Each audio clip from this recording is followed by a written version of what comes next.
Welcome back to Roll Again. I am your Dungeon Master, Steve, and as always, I'm joined by everyone else from Roll Again, and we'll start with quick introductions. Kay, you are right next to me on my screen, so why don't you start us off?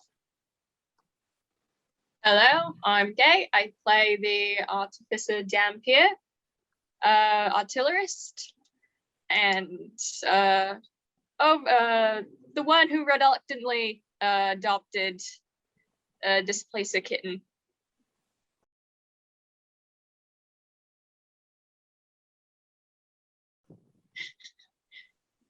I pass it on to Cricket.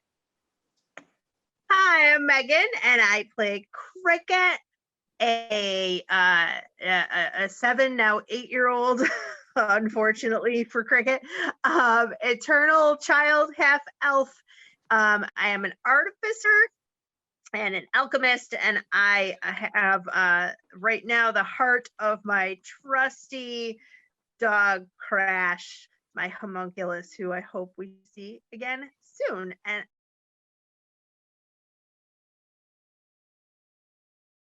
I will pass it over to Lupe.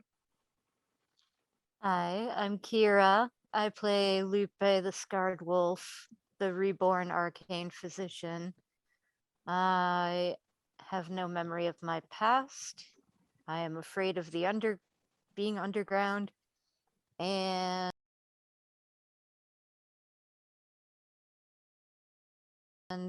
I do lots of healing. And I'm gonna pass it off to Francis. Everyone. Oh wait, right. Rowan. I will pass it off to Rowan. Hi, I'm Caleb. Sorry, team. Rowan. I am basically the Sherlock Holmes with magic on the team. Yep.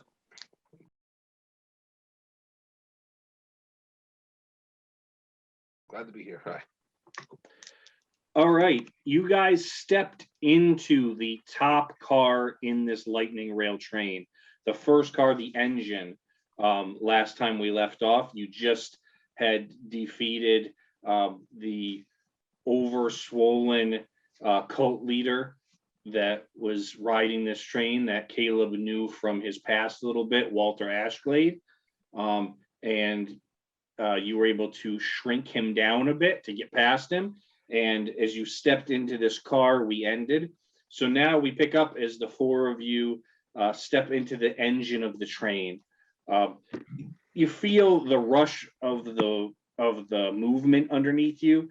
This is not padded and carpeted and floored as well as the passenger cars were. So you can feel the rumble of the train a lot stronger in this car as you step into it. There's buzzing and clicking all around you. The movement of gauges of machinery, and in between all of these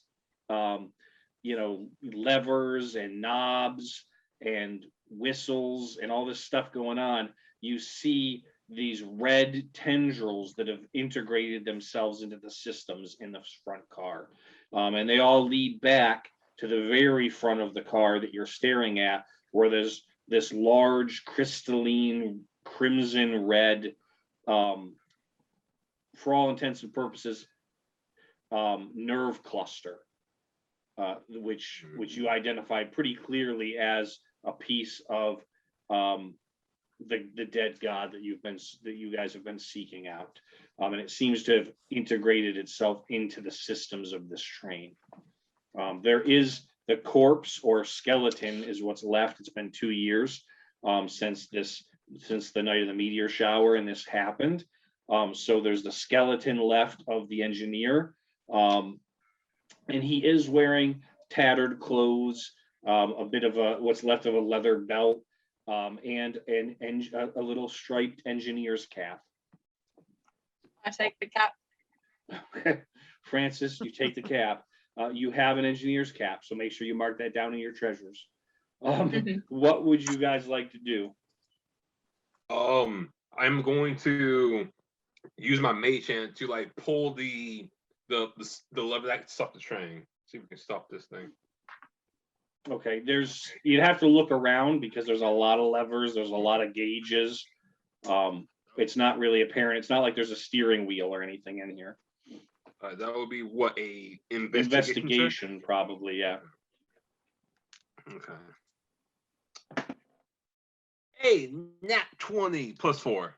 Okay, Nice. now 20 plus 4. Not It seems like you kind of take a few minutes to look around, Rowan, and you're not as familiar with machinery as, say, probably Francis is, since she's an artillerist. Yeah.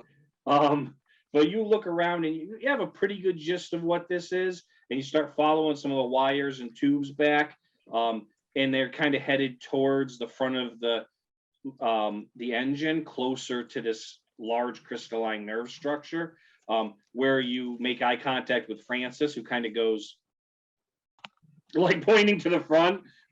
It looks like the controls that would handle that are buried into this crystalline structure. Okay. And I see this, the shard is the nerves, or the nerves. Mhm. Okay. Yeah, it looks like a kind of almost like, like I'm saying nerve cluster, but almost like a starfish kind of. But then Okay. it kind of, Kinda the like arms kind of veins spread out going and out get like that. smaller and kind of branch out. Yeah. Yeah, okay, I know exactly. Lupe, just to be sure, is this the shard? Can you check the thing? Do the thing.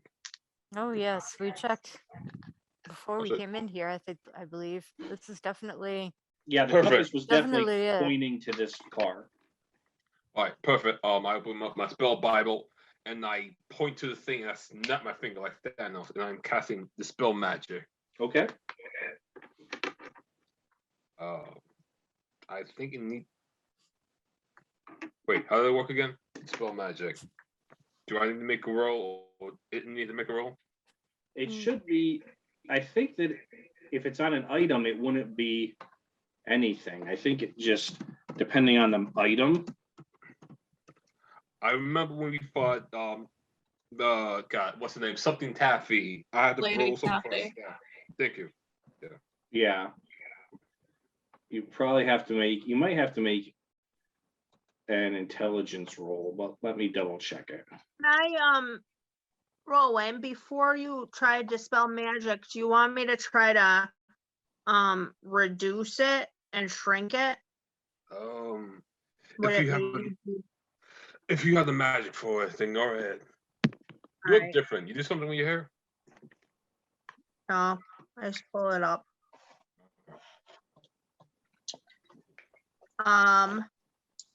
Okay. Do I need to roll? All right, 'Cause so you have to, yeah, what are you doing, enlarge or? I'm gonna do it reducing it. It's supposed to take a con save, but I don't know. I can make a con save for this. Okay, 16, yeah, which is a save. yeah. So right. it does that. Yeah, Rowan, you I'm have just to, trying- you have to make an ability check using your spell casting ability, which for you may be wisdom. Yeah, it is Cleric. wisdom. So you have to make a wisdom check.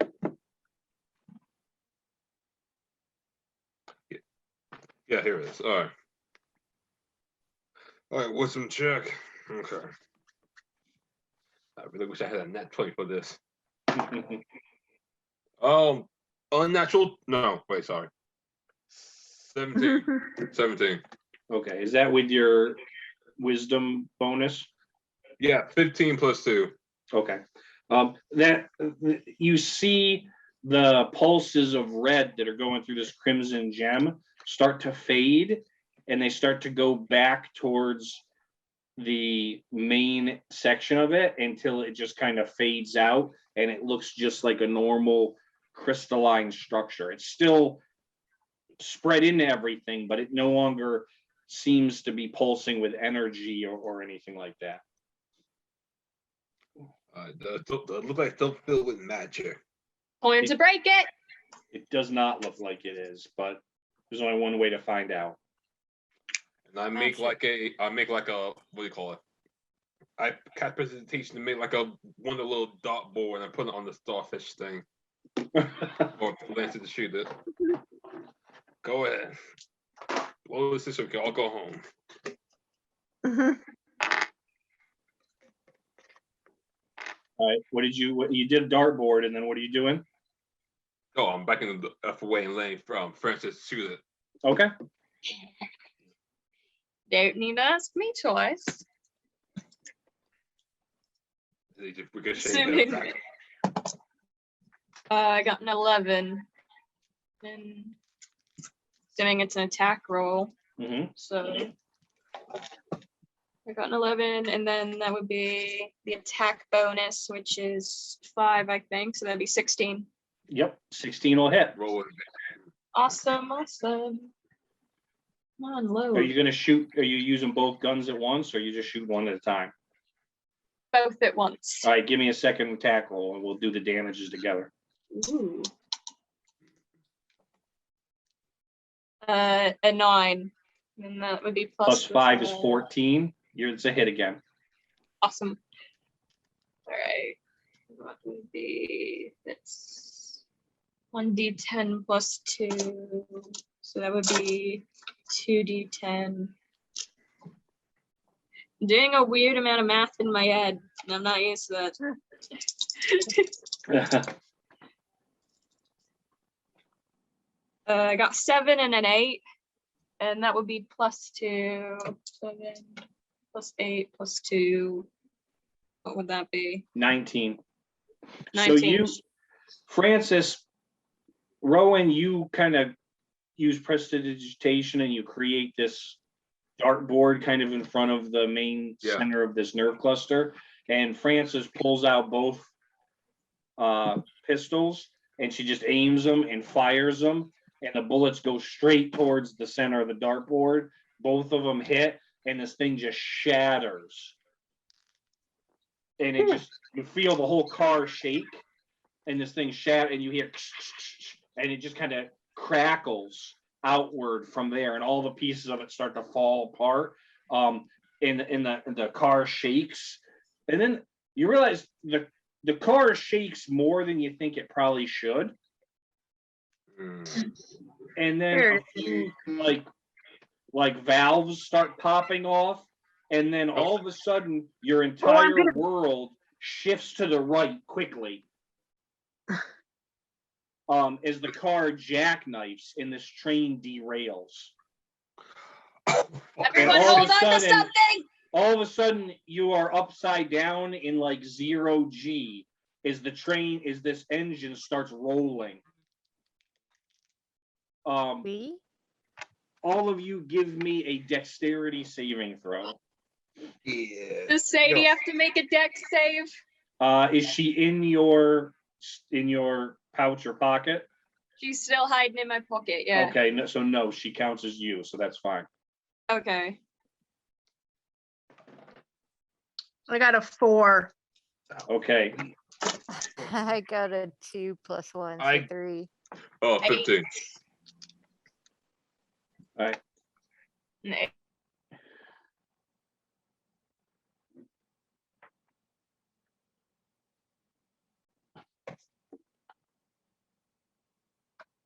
Are you guys all there?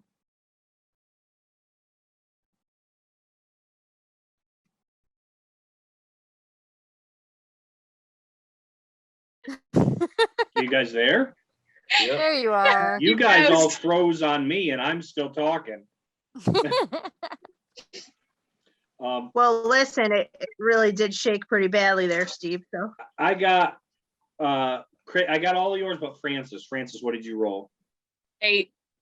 8. Okay.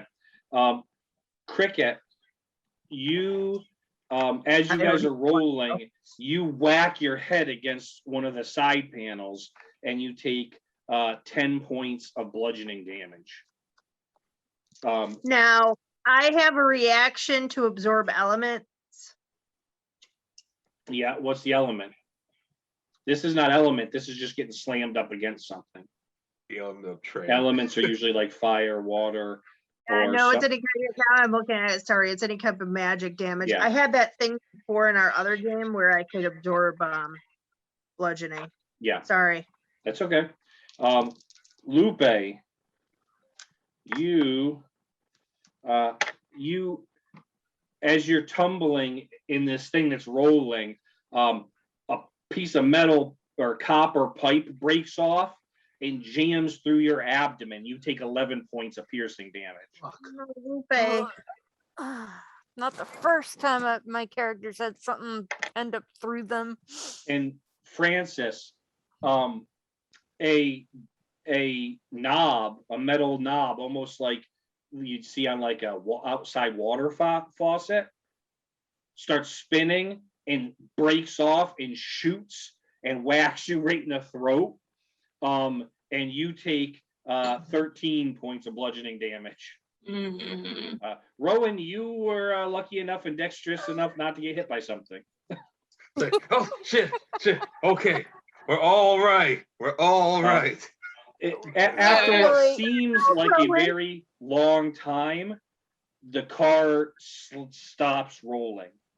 And it's on what used to be its ceiling is now the floor, and you guys are all just like thrown down onto it. And so you're all like in weird kind of spots and situations around like lamps that are upside down, and kind of the interesting way that the ceiling was shaped as you're just kind of laying on the ceiling now.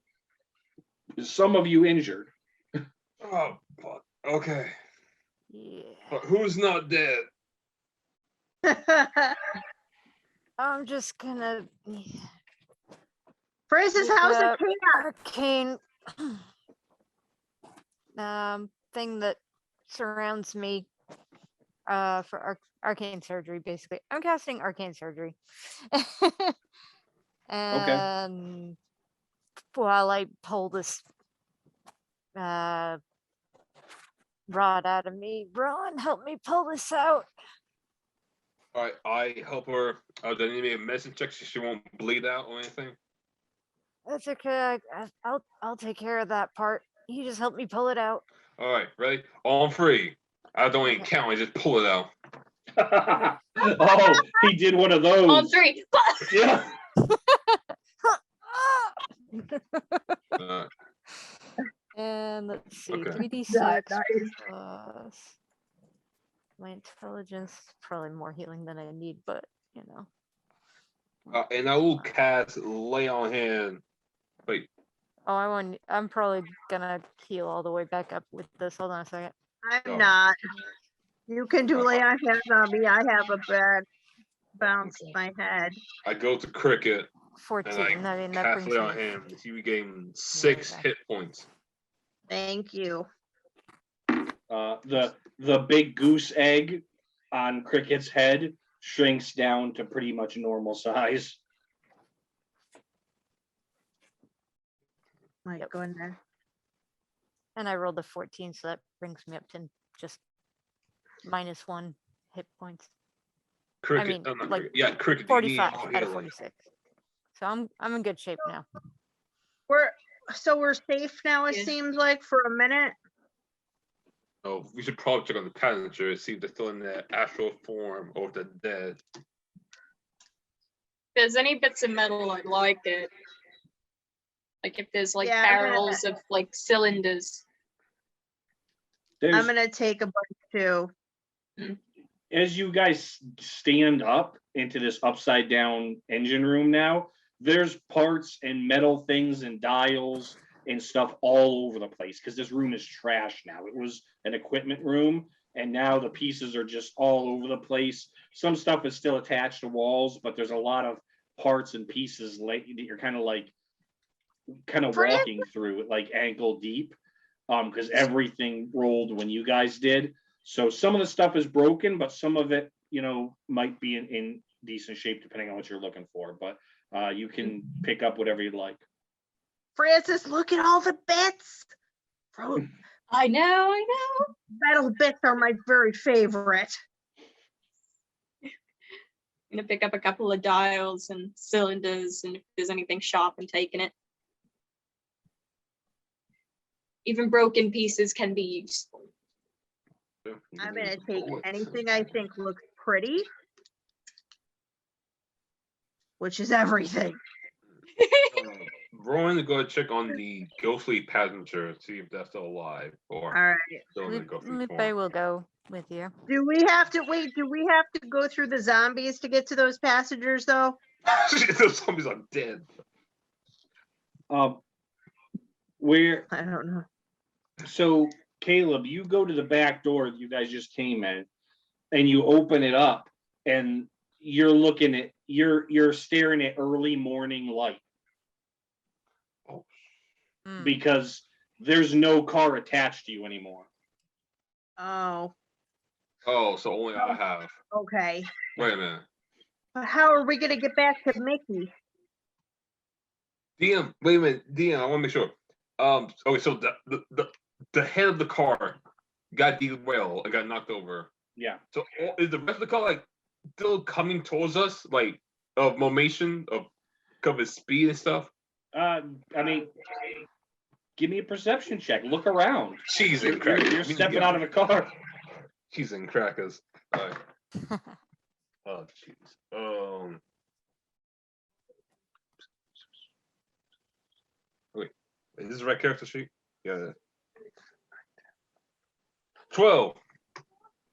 All right. You and Lupe step out and you guys look around.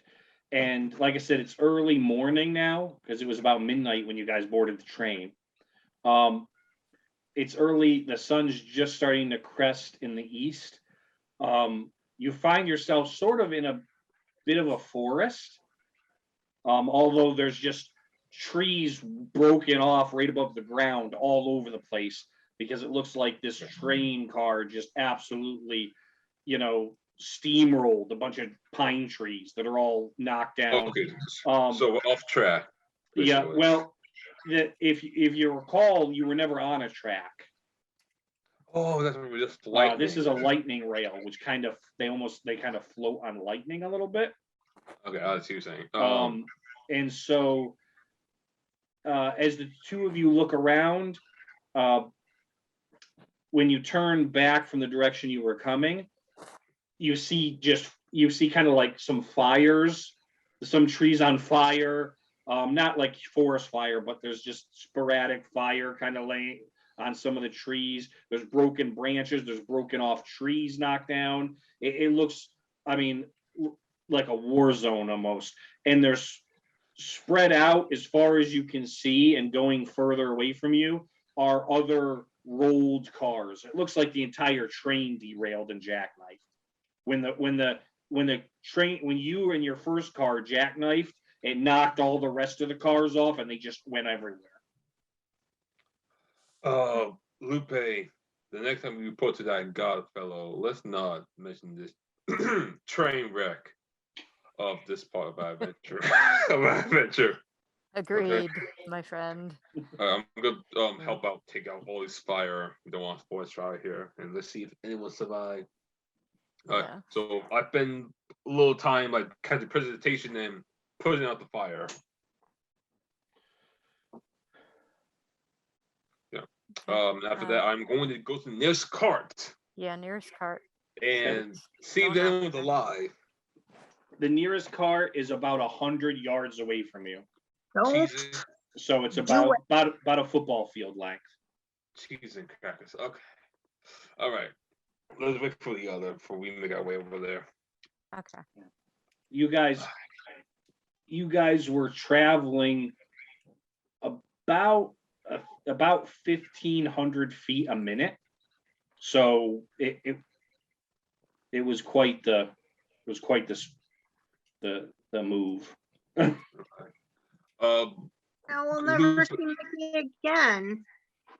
No, we trace that step really. What was it? Wait, who has the map of the land? Oh, You guys all do, I believe. I we all emailed have it to one? everybody. Yeah. Oh man, as Okay. characters. Oh, I don't know who you guys gave it to. It's Oh. kind of you guys decide. Rowan, you have it. All right, cool. Yeah. So I pull out the map and I make a mark on where we first met Mickey, and where we go on the train, and trying to figure out where are we exactly. Should I make a survival check? You can try to make a survivor check. Yeah, go ahead and give it. Yeah. 5. Like a lost dad. I think we're over here, but on the complete on the opposite side direction. So I got 5 on that one. It's all right. I'm going to be honest with you. I let you roll, but you would have no idea. It's definitely not where you got on the train, but it's like, if I blindfolded you and then brought you in the middle of no place, even if you had a map, you wouldn't know where you were when you first arrived. Okay. Can I pull a Bilbo Baggins and climb up a tree and try to see if I can see anything other than trees?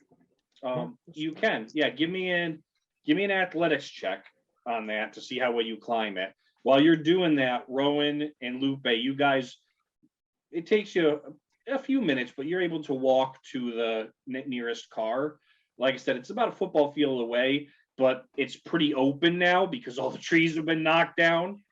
And so you guys, like if you've ever seen a movie when they show like a plane crash and you see how it like wipes everything out, that's kind of what this looks like. Can I just stop and listen for a minute and just hear it if I hear anything other than like crackling fire, Sure. whatever, Yeah. anything unusual? What's your passive perception? My passive is, where are you? 15. Oh yeah, so you Wait. don't even need to roll. You pretty much, I mean, you don't even hear animals because you probably scared them off. As you just look, you can smell some smoke. You smell grease and machine stuff.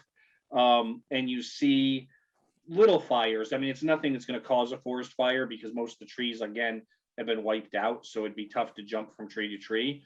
But it's just pieces that kind of caught fire as the trains crashed. But as you're looking back, I mean, you guys are responsible probably for deforesting about 3.5 miles of land. Nice. Ooh. And Oh, all, and That was Wait. entirely accidental. all Lupe can hear is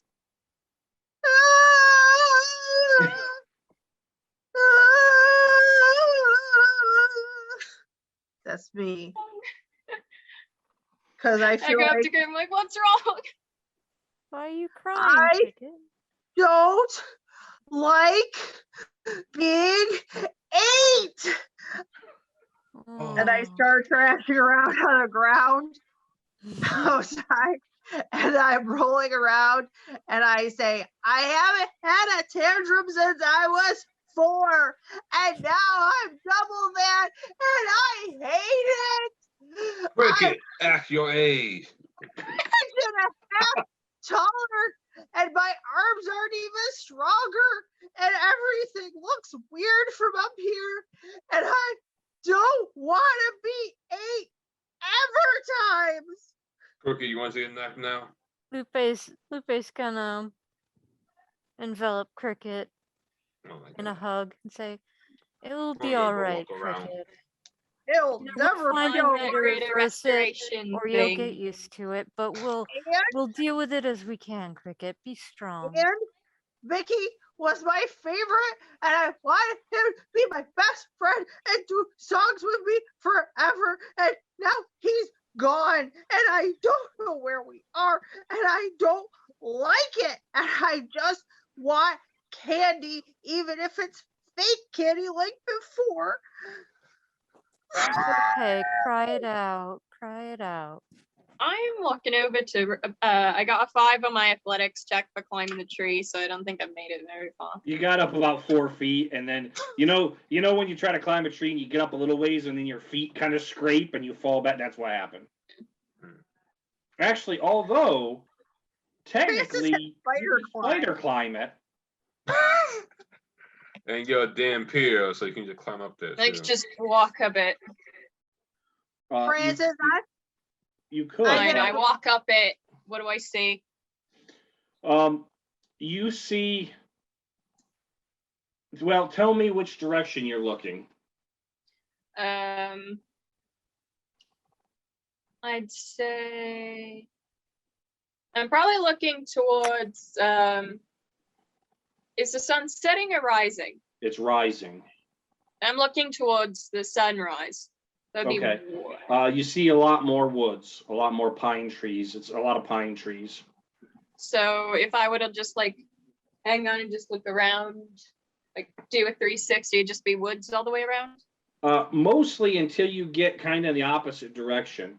As you look towards the south, and then specifically towards the southwest, you see trees for maybe another mile, mile and a half, and then the tree line seems to break, and there seems not to be, and you see basically it's tough to see past the tree line, but you see that it stops, and you can see that the forest doesn't go on forever that direction. Mm-hmm. Francis, you see anything? I point in the southwest. What was it? Southwest. Southwest, yep. Yeah. I point towards the southwest and like the tree line seems to break over that way. And I So write I that- suppose we should start heading in that direction. Oh, yeah, I thought like making that X symbol on the map of where we are into where that tree line thing you mentioned. Can we take a rest first, a long rest? I would say, Because we used our spells on the last. How many thing. hours do you guys have left before your curse is permanent? Oh, Oh, I thought it was permanent right away. That's why. I No, was they're so 24 confused. someone said it hours. was 24 Oh, I hours. didn't even know about Yeah. that. So we have Okay, I until pulled tonight. that. I would say you have till 3 a.m. ish. Okay. Okay. Oh, it's goodness. 3 a.m. All right. So Well, Right now, If it's we- probably 6-ish, 6 in the morning, probably is sunrise. if we take So if we take a 3 long a.m. the rest, next day. All right. well, So we Yeah, don't. let's at least head towards the break in the trees and see if we can find any civilization. All right. Okay. If we find none, we can rest then. do we want to check the cards for anything? Yeah, we can give the cars a quick search. Yeah. I doubt we'll find anything. You're Rowan, you and Lupe are at the next car anyway. You guys are, I mean, you could hear Cricket throwing a temper tantrum, but you guys are pretty far away. You're, like I said, about a football field from where Cricket and Francis are. So you find what was the passenger car, the first class passenger car that you guys had just left. You look in it, it's on its side. The windows are smashed. You do notice they're not like fogged in that red fog anymore that you couldn't see in or out of. Mhm. The inside is pretty smashed up, and there's just the broken body of Walter Ashgrave that you guys had killed last time anyway. But you know, if you Okay. can imagine what a dead corpse that then is rolled about 60 times in a metal tin can looks like, that's what it looks like. Good. Gotcha, Oh. gotcha. Oh, plus I believe you guys blew him up from the inside, didn't you? Yeah. So there's Or less. guts and blood is everywhere in this car. All right. All right, next Oh. car. Yeah. Look how sick that. The next car is a good ways away as well. I mean, these are spread out fairly decent, so you can continue walking, but then it's going to put you about 2 football fields away from Francis and Cricket, and in the opposite direction of where Francis was pointing. All right. All right. Well, we should head back to the group. Yeah, Just let's in head case back.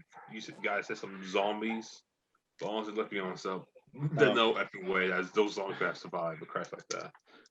I have a strong suspicion that the zombies were animated by the magic of that train, but I could be wrong. I think so too.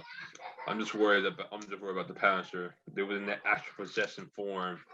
They phone call ward off when we dispelled the magic of the train. Also, wouldn't the zombies be trying to get out of their car if they were still moving? They probably cry out of it, honestly. Okay. DM, I'm gonna break character for a second. I just want to bring Yep. something up. Go for it. What's up? Okay, so crazy theory. Holy shit! So what if Zara? Rowan White. Zara was in one of the carts. I'm just freaking out about that. All right. Okay, that's it. Okay. Yeah, I that's will it. tell you, I mean, you were able to see all those kind of ghost people through the doorway, and none of those that you saw looked like her. All right, good. Good. Lupe and Francis and Cricket got better looks at them, and while they've never met your wife, your spiritual weapons are looks like her, correct?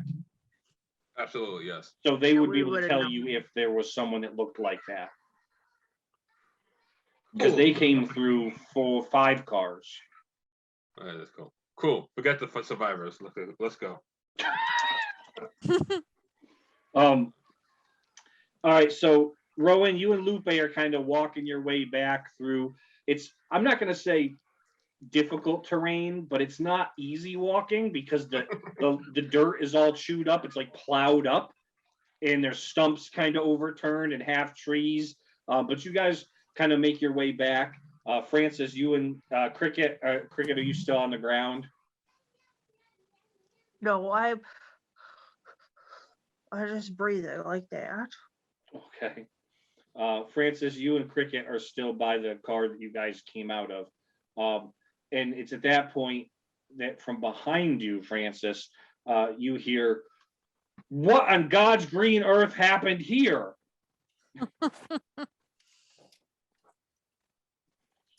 You turn around to see a average size. He's a little shorter than you, Francis, but you're tall. An average size man with smooth black, like obsidian black skin. And he has long waist length hair. It's curly and white, like snow white. And kind of pulled back into a ponytail, but it still falls pretty far behind his back. And he's in kind of green and black hunting attire for the most part. And over one shoulder, he has the field dressed carcass of a deer.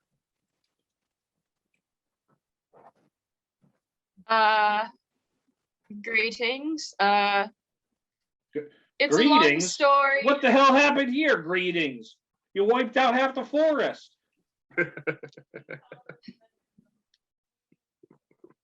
Oh, that As wasn't hard us. as it would be for you to believe, not our damn fault. The guy who did that is in a car down there. He's dead though. He got rolled over. We made it out okay. Yeah. Well, thank goodness for small favors, I guess. You're lucky because I'm surprised anything got out of this thing. What in hell? I've never seen anything like this. I heard it a mile away. You almost scared my deer off. I barely got the shot off when this thing rumbled through the freaking forest. Sorry, I guess. So And you have he's- venison, is what I'm hearing. You must be a very good shot. He walks up to you, Francis, and he says, "But where are my manners?" And he tries to he goes to reach out to shake your hand, but he's got the deer over his right shoulder, and he just kind of it starts to slip, and he grabs it again. So he holds out his left hand, and he says, "Deerinor Mathemir, Deerinor Mathemir," but my friends just call me Deary. Deary. Oh, dearie. Who are you and what are you and your daughter doing out here? And as he reaches his left hand out to you, you see he's got a tattoo that's kind of done in whitish gray ink because of his obsidian black looking skin. So it stands out, and it looks like it's a crocodile with the tail starting on his hand and the tail kind of going up over his forearm. I don't know about that. I like her drawing on her arm. Are you part of a club? Oh, no club. Just little thing I picked up many years ago back home. What about the two of you? First off, not my daughter, friend actually. I'm Francis, and this is Cricket. And our two other compatriots are over that way, Lupe and Rowan. The masked one and the I'm judging possibly cleric, maybe light infantry, depending on judging by his dress and his armor. Can I roll for perception? Sure.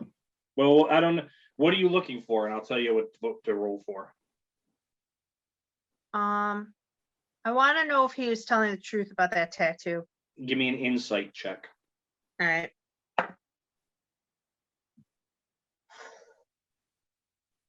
$14. He doesn't seem to be lying or being deceptive. Okay.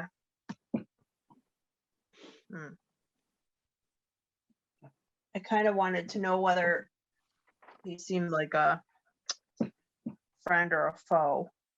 Hmm. Oh, let me ask him this. So, you're doing hunting today for deers? But are you where you live around here? There's town? I do. I live back in town. It's only a couple miles away. I'm a proprietor. I own my own establishment. It's very well respected. Perhaps you've heard of it, the Nostalgic Albatross. They're kind of new to the area, so afraid it doesn't ring a bell. Oh, visitors. Is that the? Do you happen to know where you picked up the train? Because I know someone that's been looking for a train like that for 2 years. We kind of had a lost train around here a few years ago, and no one's seen it. And that's the first one I've seen in a long time. Our friend who's on his way, our friend is on his way over, and he has a map. But listen, do you have candies? Do I have candies? Yeah, at your establishment, do you have candies? Such candies? He looks down at you and he looks back, and he looks back up. He looks at Francis first, and then he looks at Lupe and Rowan, you guys are probably within about 10 feet now of the group. And he looks at the two of you and he goes, "Can your daughter have candy?" Yes. Yeah. Candy is her favorite. I don't know, Cricket. Had you been girl? You were having a tantrum earlier. I Rowan. think that tantrum was well. Rowan, I'm old enough to Justified. be your mother. You'll tell me not to eat candies. He reaches into a small pouch on his belt and he pulls out something wrapped in wax paper and he hands it to you, Cricket.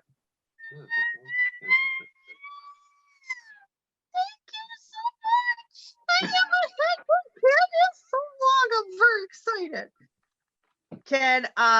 Does anybody? I don't want to do detect magic in front of this guy, but I also don't want to take it from a stranger. And like a dad, I checked this candy first. Take out my binoculars, my little thingy. Hey, I'm Okay, casting. I mean that's kind of insulting. I mean, you asked me for candy, but No offense, sir. We just met you. I was We- gonna we- eat it. We have been through a lot, sir. I hope I take it we back can from beg your Rowan, and indulgence. I just pop it in my mouth. I just don't even care. I just want to eat some candies. it's sweet and chewy. I don't know. Cricket, you've lived a long time. Would Cricket have ever had saltwater taffy? Yes, it's her very That's favorite. what it is. It's saltwater taffy. Sometimes, I'm gonna tell him. My dad was a chemistry person and he used to do such things in his lab, but sometimes we'd pull out a little space and we would do pulling taffy and he would say, "Cricket, don't get it near the chemicals." And I would be like, "Oh, okay." And then I'd pull it almost so close to the chemicals, but then I wouldn't. And it was so delicious. And I thank you so much because it's a good memory and I'm so happy to have saltwater taffy. I'm gonna cry, but I won't cry. Well, I'm But, glad you know- I've made your day, apparently, after you survived a ridiculous crash. Well, we should get out of the woods. I mean, the heat of the day is gonna be coming soon. He looks at you, Francis, kind of side eyes you for a moment and goes, maybe not all. I know myself, I'm not a huge fan of the bright noon sun, and something tells me not all of you are either. Wow. Right, what sun? What's that? You'd be right. Rowan said the bright what sun? The bright For that. noon sun. For that group of people, or was that just a metaphor you were saying? No, I mean the actual real sun. Because Oh, Um, okay, okay. he's perceptive and he's trying to be nice for Francis. Yeah. Cricket, you also, Treats. you don't even need to roll because you recognize, you have not seen anyone who looked like this person since your mom, Oh, that's because nice. Diranor Mythamir is a drow elf, Oh. hence his obsidian black skin and white hair. Mm, Well, I didn't want to say anything because I didn't want to be racist about it. I just thought, I don't know. Maybe other people have that. I don't want to be like, did you know my mom? Right. And you do know, Cricket, from remember a little bit from your mom long ago, that drow elves, or dark elves as they've been called, are, because they originally came from the underground, they're not huge fans of the sun. oh, Oh. no. And he kind of pulls his hood up a little bit, up over his hair and his head a little bit, and he shuffles the deer and he goes, well, I'm heading back to town. You folks are more than happy to follow. I don't really do much of the heavy lifting anymore in my establishment, but occasionally I do like to still go out and catch a little bit of what we're serving when I get bored. And so you're lucky because I happen to be out here on one of my hunting excursions this morning. So I mean, I'm heading back if you'd like to come with me. What kind of town is it exactly? Right. Are there more people like you? You guys really aren't like me. Wow. That's Francis just like gives a look. no, Rowan, there's like, not a lot like me. He says, I'm kind of a standout person. Yep, everybody knows Deary. No, come on back. You guys really been on that train for a while, huh? Yeah. My establishment is the Star Emerald in the city of Hobbs End. Hobson. All right. And All right. Remember that Well, was on the map. I guess we can probably go. One other question. Do your town have an inn? 'Cause we haven't eaten in a while. My establishment has an inn, actually. It's a tavern, but there's an inn next door. Great. All right. Cool. If you want to come on back to my place, you could probably grab some breakfast or early lunch if you'd like. It's going to take us a little bit of a walk from here, but we should be able to get back soon. All right. I think we would well appreciate your hospitality. Thank you, sir. All right, so you follow Diranor for about an hour, I would say it takes, between getting past the wreckage that's still here, and then getting through the woods. You know, it's only probably 3 miles through the woods and into a field. But if anyone's ever been in a pine forest, it's not like you can walk a straight line. You kind of have to go in between trees and kind of find your way through branches and stuff. So it's a little bit of a tough walk, but pretty soon you guys break out of the trees and into about like knee-high grass, and there's open plains. And it's, as you look towards your left, breaking out of the woods, you see kind of rolling hills that drop down. And before you even see it, you're hit with this cool breeze that has a bit of a salty texture. And that's when you see the ocean.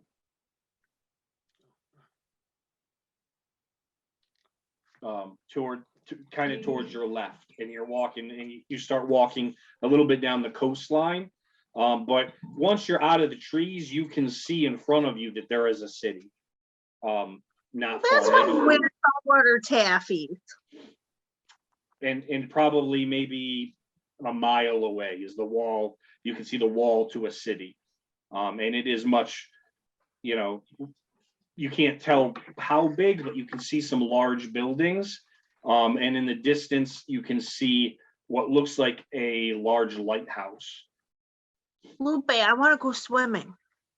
We can do some of that in a little bit. Okay, thank you. Rowan Sir. marked this town on the map and the mark a date when they found Okay. it. and Did stuff. you find it on the map, Rowan? No, no, it's close by a river, right? No, Something it's like- on the map. Oh, it's Top on the map? then. As we're walking, Hobbs End. It should be Lupe- towards the bottom left of the map. Okay. I can't pull up the map right now, but yeah. That's okay. As you look at your map, Rowan, you see, and actually I could probably do it from here. Lupe was gonna say something about as we're walking.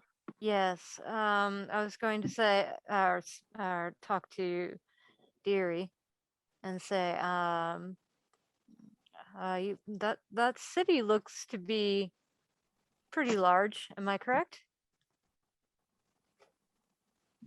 Yeah, you're talking to Deary. Yeah, Mhm. yeah, it's a pretty, I mean, it's a pretty good, we do okay. We have a lot of business. We're a port town or port city, whatever you'd like to call us.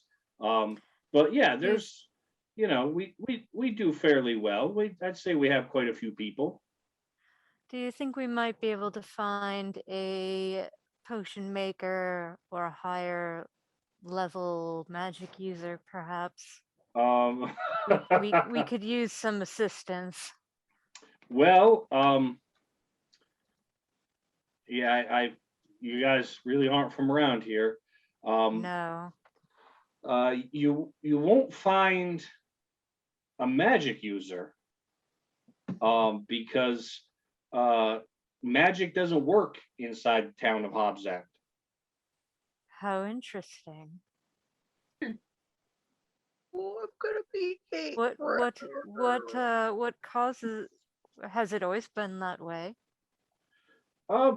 No, about 2 years ago or so, we, that after the train stopped coming and stopped running through, as well as the mines dried up and no one could get amber anymore, we had a real issue on our hands. And so luckily we had a few smart people in town who were able to help stimulate the economy and push things up. And one of those things was that we have a scholar who was able to find a way to pad us from magic within the town limits. We found that it was a lot easier, and it stopped a lot of crazy rogue magicians running into town and trying to cast, huge spells. We had a problem with a sorcerer a few years back that came in and decided to start casting fireballs. He burnt down half of a district. And so we found it easier when once we had the ability to just create an anti-magic field, which is what happens. I don't really know much about how it works. I just know it's there. And I know that once you walk inside the walls of the city, magic doesn't work. Can I talk to Francis so nobody else can hear? Yeah, you sure can. Francis, Mm-hmm. the fireball might have been me, but I don't know. Shh, go down. That's all.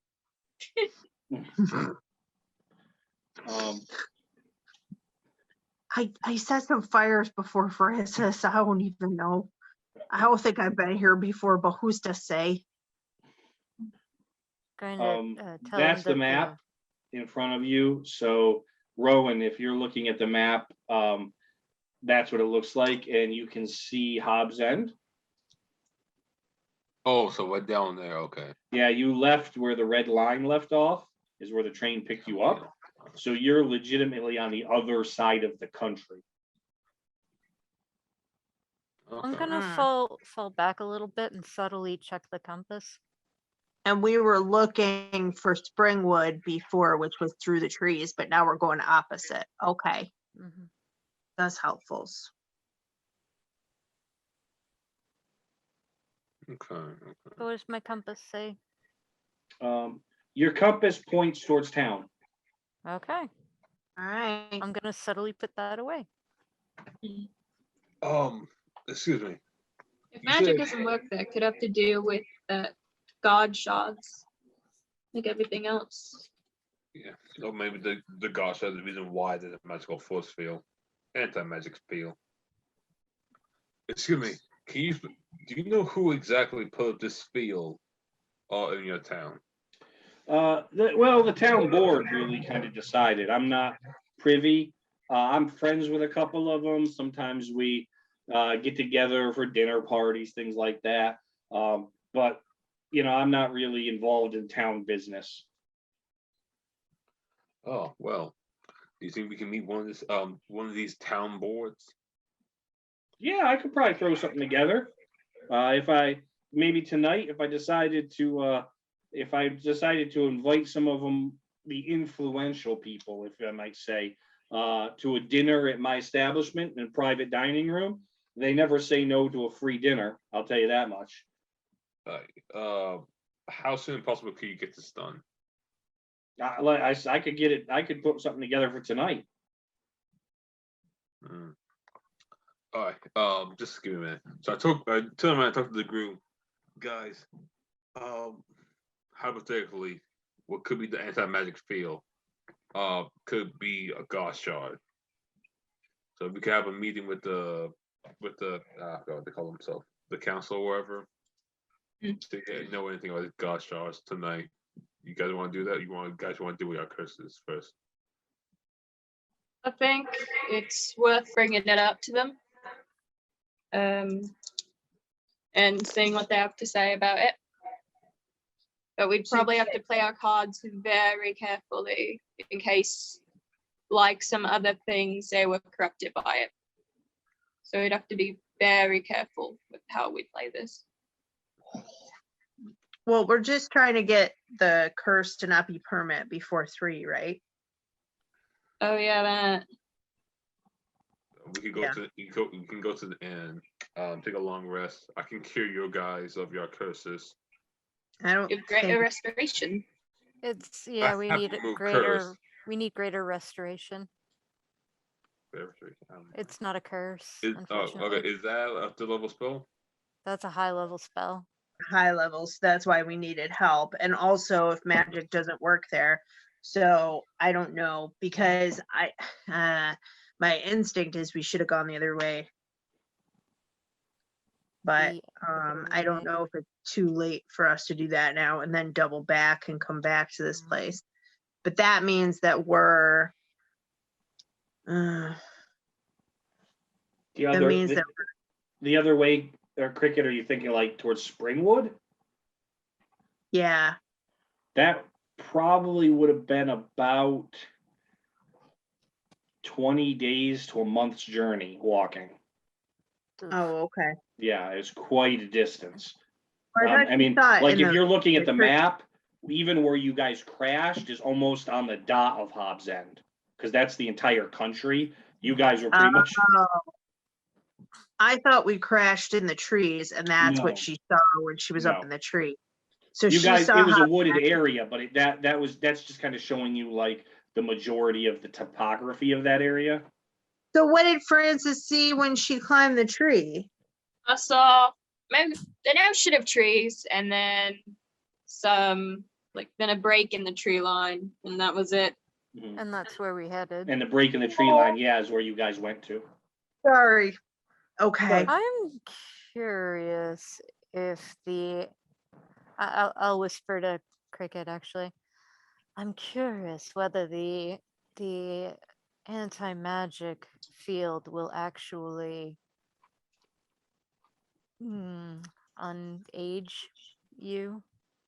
Well, that's possible when we cross through, and you as well. But I my don't know, but the other we could try to find somebody and go outside the town limits that's also possible. back We'll to. we'll try to figure it out. Let's see what's in town when we get there. Okay. Or it'll be all right. I don't know. I guess 200 years at 208. But then, Lupe, in 200 years, am I going to be 209 Hmm, or 409? I don't like that, Lupe. And I Only especially don't want to be 12 or 13 because then everything is the worst. And every time I think about climbing up to the number, I hate it. I hate I it. think you're in Oh. much danger of it unless we come across another hag. Or not All a right. hag, what was it? Ghost. Well, We'll you could steer call clear her of a hag. ghosts. She You was a could hag, call her was a she hag not? anyway. Ghost All right. Karen.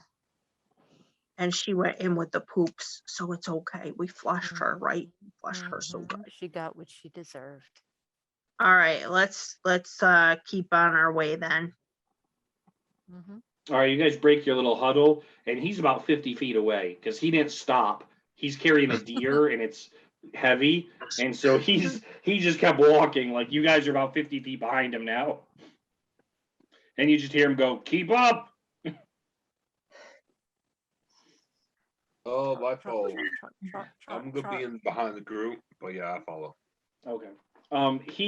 You guys walk for probably another 15 minutes or so, and I mean, with the city encroaching every step, and you reach the gates to the city wall. The city wall is about 50 to 60 feet high, and it looks like it's mainly brick mortar, stonework that's been put together. But there's gates that are open. It's not like they're locked or anything like that. There are two guards in armor with full visors, but they don't even seem to stop or ask you guys what you're doing.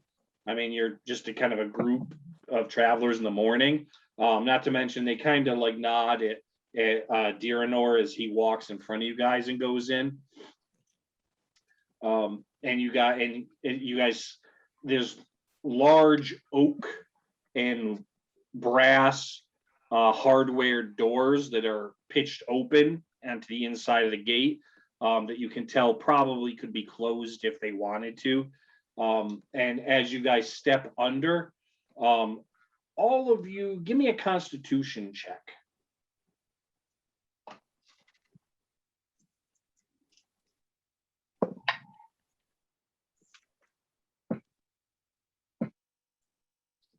And 10.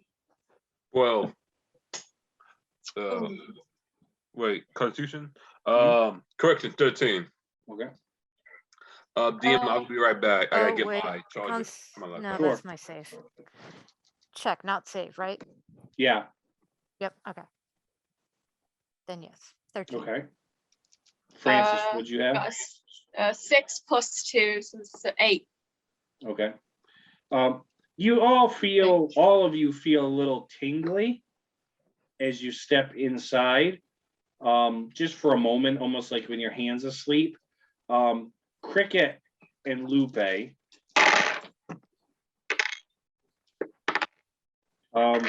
you guys get dizzy quickly, and you kind of stagger for a moment and almost fall to the ground, but you don't.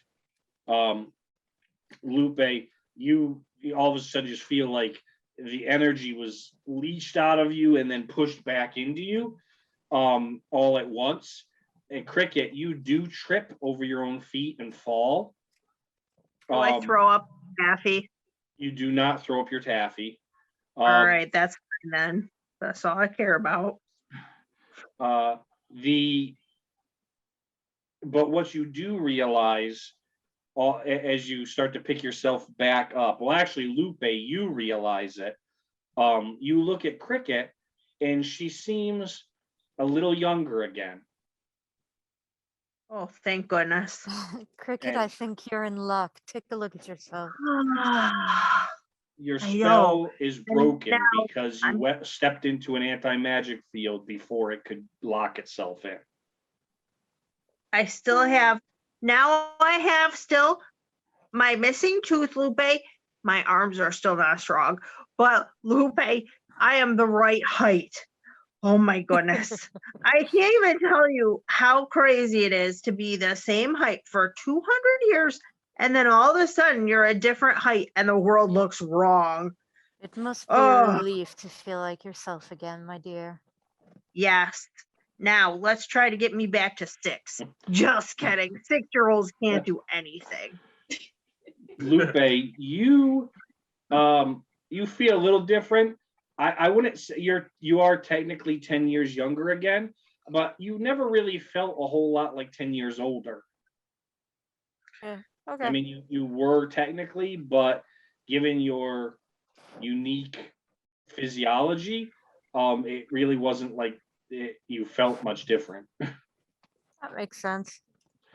Deary kind of stops and looks back at you and goes, "You guys okay?" And seems a bit confused by your discussion about being 7 again or being. That Yeah. was part of what we needed help with. We have, as I said, been through a lot. But your anti-magic field seems to have helped. Deary helps you up the rest of the way, Cricket, and goes, "New feet." Yup. Although you do feel like your backpack, Cricket, is a little heavier than it was a minute ago. Oh, my backpack is very heavier because I took a whole bunch of gears and bibs and bobs, and I'm very excited. Well, it also has Wow. what's left to crash sticking out of it, kind of like Empire Strikes Back C-3PO style, like when Chewbacca had C-3PO in the backpack. For all you Star Wars fans, that's Cricket, but with Crash. There's like a dog head and like a leg sticking out. Yeah, I have to remake him tonight. Crash 17.0. This Yeah. kind of happens a lot. That may be tough in an anti-magic city. Oh, right. Well, I have it's to not. step outside. This That's is right. why I wanted to rest. That's okay. You guys walk in, so you get your feet back under you, and then are able to look up, and you realize you are in a pretty good sized city. It's probably bigger than some of you have ever been in. I don't know exactly. Not Rowan, you've been in some cities in your travels and into your investigation. Cricket, you've sort of been all over. But it's a pretty good sized city, even by Derwin standards. And there's some houses that you see, some storefronts. The road is, kind of cobblestone, and it's a pretty solid road. This is a much different setup than Red Hawk, which was like a one stop sign sort of town. This is a large city, and the buildings around you are 2-3 stories easily as you walk down the street. And there's lots of intersecting streets coming from different directions. Number of people out and about for the early morning. We didn't tell our new friend that the Amber is going to come back soon. Let's Because he hold said off on that for a moment. He might wonder how we got here so fast and know that. that's true. Well, obviously the train, but still. It's an odd story. Let's wait and see if we can trust anyone with it. So you guys walk for probably 10-15 minutes through this city. Like I said, it's large. And you turn a corner onto a main thoroughfare, and right there, kind of where 2 larger roads come together on the corner, taking up probably about a block of the city, is this huge monstrosity of a building that looks nothing like anything around it. While everything else looks like buildings you've seen before, normally most human architecture, I would say, for the most part that you're used to in most cities, thatched roof houses, you know, doors, windows, that kind of normal stuff. This whole block of the city looks like stalagmites that go up 3-4 floors. Lupe, you want to check your compass? Don't think it'll work in here, but I'll look. I'll subtly check again. The compass doesn't seem to be doing point. anything. Yeah.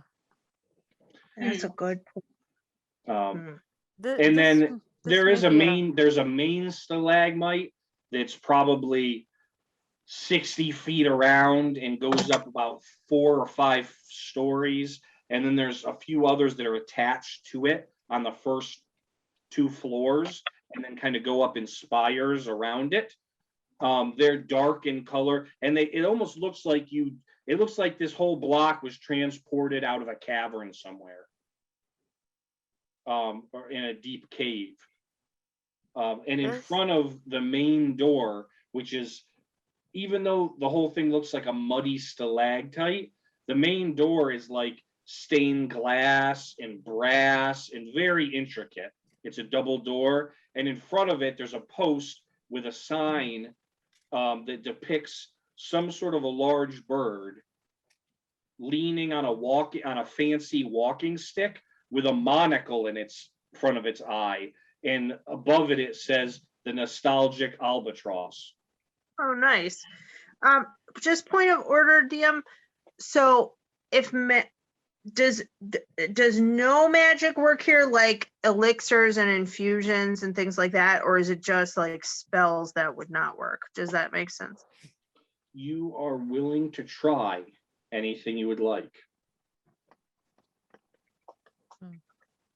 I'm able to try. You could try anything you'd like and find out. Okay. And Deernor says, there she is, the jewel of Hobbs End. My beautiful nostalgic That's albatross, impressive. or just the albatross, as some people call it. Oh, it was pretty, really nice. You made this building? Of Mighty course I did. impressive. It's a little bit of piece of home. I can't stand all this terrible, this terrible uplander architecture, square boxes, and oh God, it's terrible. It is really the worst. It's so boring times, but I like your albatross and I like his monocle. Thank you. And he as he gets closer, a few staff members who were sort of wearing the same, it's like a green tunic with a little, the same symbol of the albatross with a little walking stick emblazoned on it, kind of open the doors for him. And and they go like, boss. And he's like, carry on, guys. And he's like, come on in. Welcome to my Mikasa Sukasa, as he walks in. And as you get close to the building, you notice that it is not really a stalactite. It does look like as you get close to the door and where the door meets the walls and everything, you can see that it does look like it was built out of conventional materials, wood, a little bit of stone, but it looks like it's been covered in like clay that's been dried to make it look the way it looks. Quite an impressive establishment. As you step inside, it's completely different. And there's the first thing that catches your eye is kind of a glint above you, and there's chandeliers hanging from the ceiling that are like 10 feet tall chandeliers that hang in multiple levels with different color crystals that catch the light from candles hanging from them. There's not really a lot of windows in this architecture. So there's pretty much candles and torches probably going all hours of the day. There's beautiful tables laid out linen, which is not something you come by very often, in even back home in Derwin.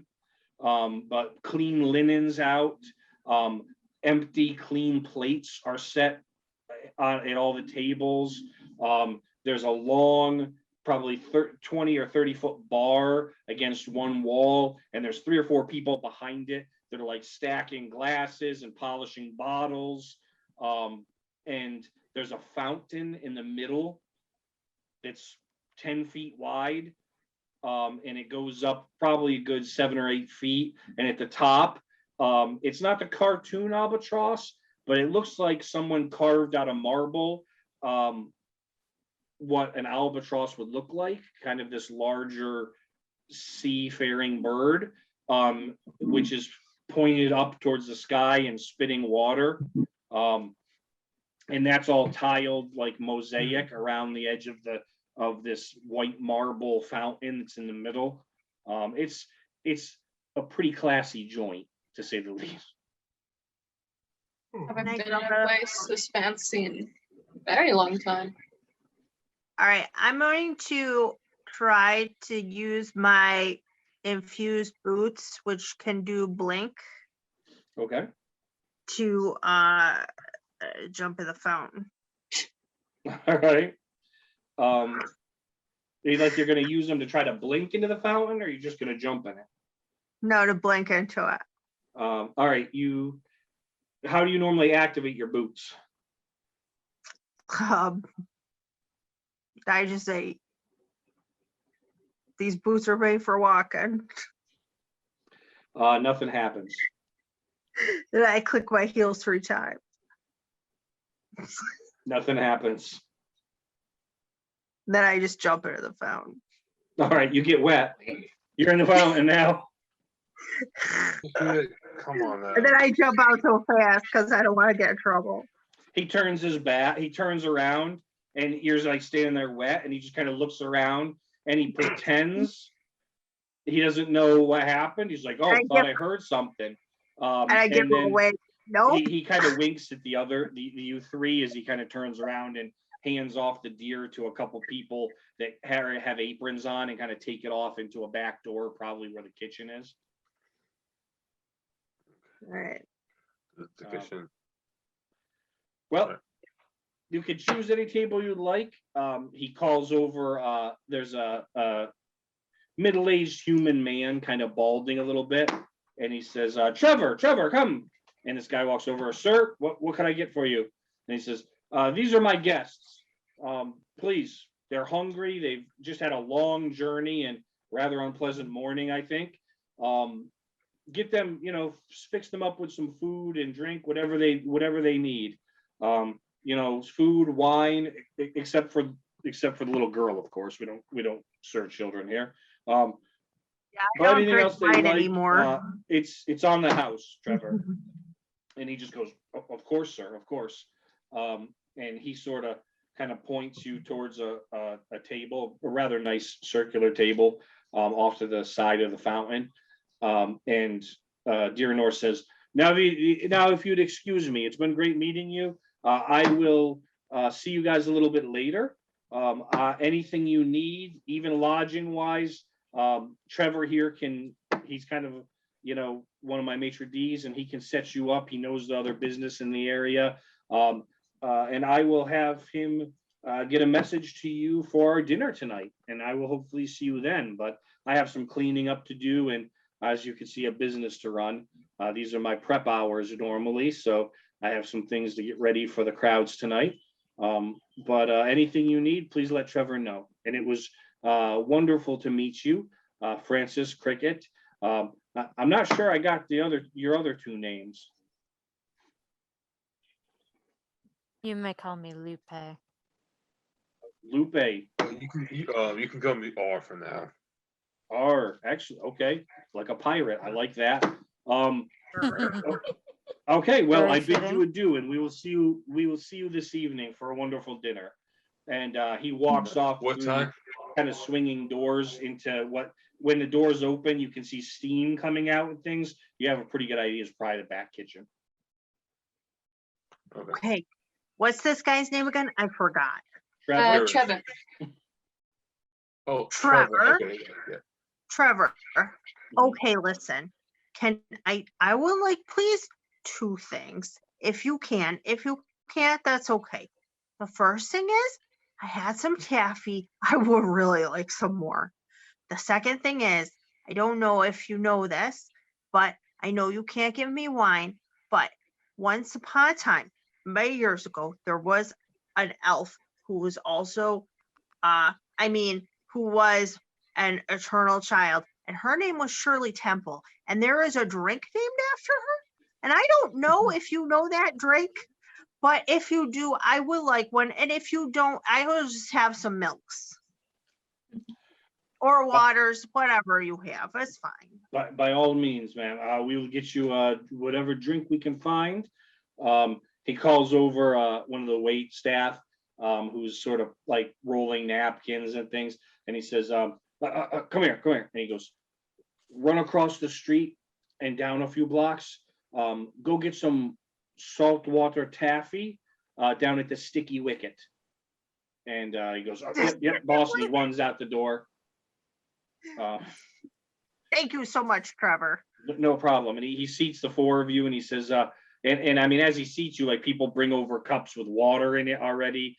And he says, now, anything you would like. I'm guessing that venison is on the menu this morning, but we have a nice beef soup that we have left over that was served last night, but it's still fresh. We have crescent rolls that just came out of the oven this morning. We can throw together pretty much most things that you're looking for. What can I get for you all? That sounds good. Just all of it? Beef stew sounds delicious. Yeah. Nothing for me, please. Thank you. The venison and the crescent It's rolls and awesome. the beef stew. Okay, Beef venison. stew sounds delicious. Are Beef you and I stew, can do crescent rolls. splitting, right? What's that, man? I was talking to Mr. R, you and I could do splits of what we eat. Of what we eat. Yeah. Yeah. Such venison and such beef stew and crescent rolls. I have a cooker. I portion of my food, or a quarter of my food, and you have the rest. Okay. Okay. No. I'm gonna make a medicine check or survival check if it's poison or not. You never know. He says, no problem. I will get right on that and get the kitchen working. It'll be just a few moments. Can I get a small bowl of raw venison for my little friend here? And they pull up Sadie. But pet, excellent. I didn't know we had pets in here now. Excellent. Yes, no problem. You're friends of the boss. And he kind of looks a little irritated, but he doesn't let it show because you guys She's well are trained, I assure you. yes. Partners. And he walks off and into the kitchen to set your order. A few other staff members come over.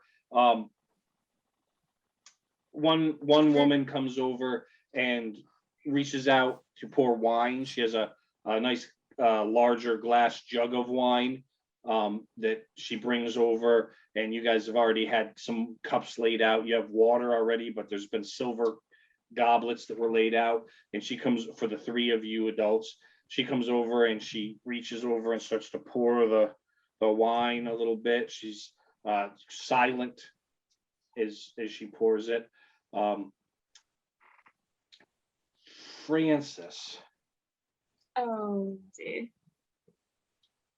what's your passive perception? My passive perception 16. Okay. As she reaches out to pour in front of you, her long sleeves kind of pull back a little bit, and you see that there's long track lines of what looks like scars, kind of on her arm a little bit. Are they in the shape of a crocodile? They are not. Okay. So I'm assuming they're like something with like this. to her. Assuming it went like this instead of this. They don't look like claw marks or anything like that. They look like something that had been stitched. Like a slice or an injury that had been sewn back together and healed, but the scar is there. Do I notice it? Give me an investigation. Okay. I'll say you notice Francis's reaction a little bit, and Yeah. so give me an investigation off that. 18. Okay, you do notice it, and when she turns to leave, now that you're looking, you realize that she also has some of these marks on her face as well. Interesting. Deanna, this is the lady who drinking wine. My dear, what terrible accident were you in? And she just looks and says, "Accident, Mom. I've never been in an accident. It's quite safe here. We've gone 322 days without an incident." May I see your arm? And can I like gently take her arm?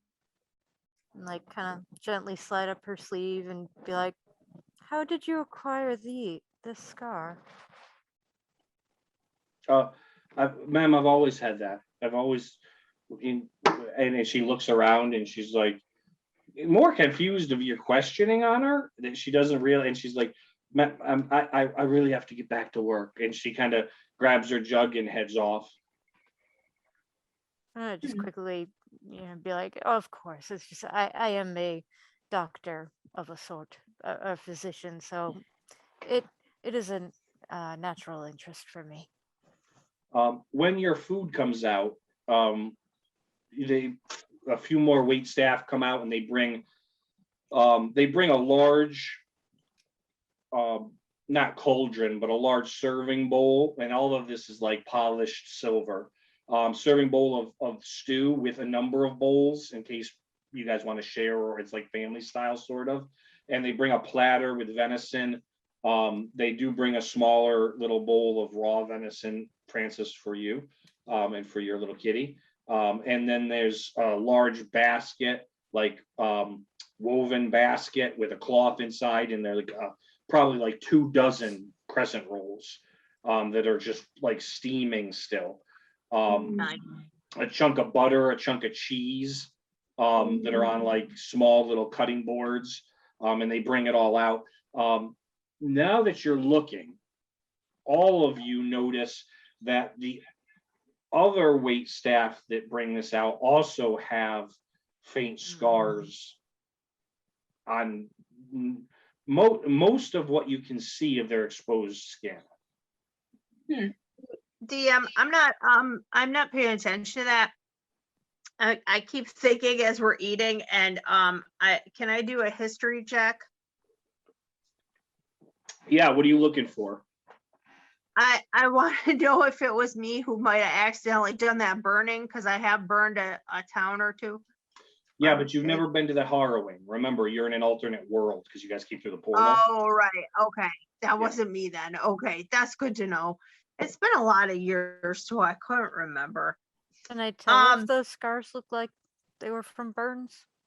Or from They do not look like they're from burns. Do they look like they were from knives or tools? They all look like they've been stitched. They look like they're, I mean, you've seen it with surgery, with your medical knowledge and your surgery knowledge. They look like stitched scars. Okay. Can't tell what made them. You can't. Okay. Not without really doing a strong, like doing a medicine check it would be almost like giving them a physical. You'd have to be really close and really looking. Okay, I understand. So, and that's where we're going to end today, as you notice that it seems to be reoccurring in a lot of the staff here.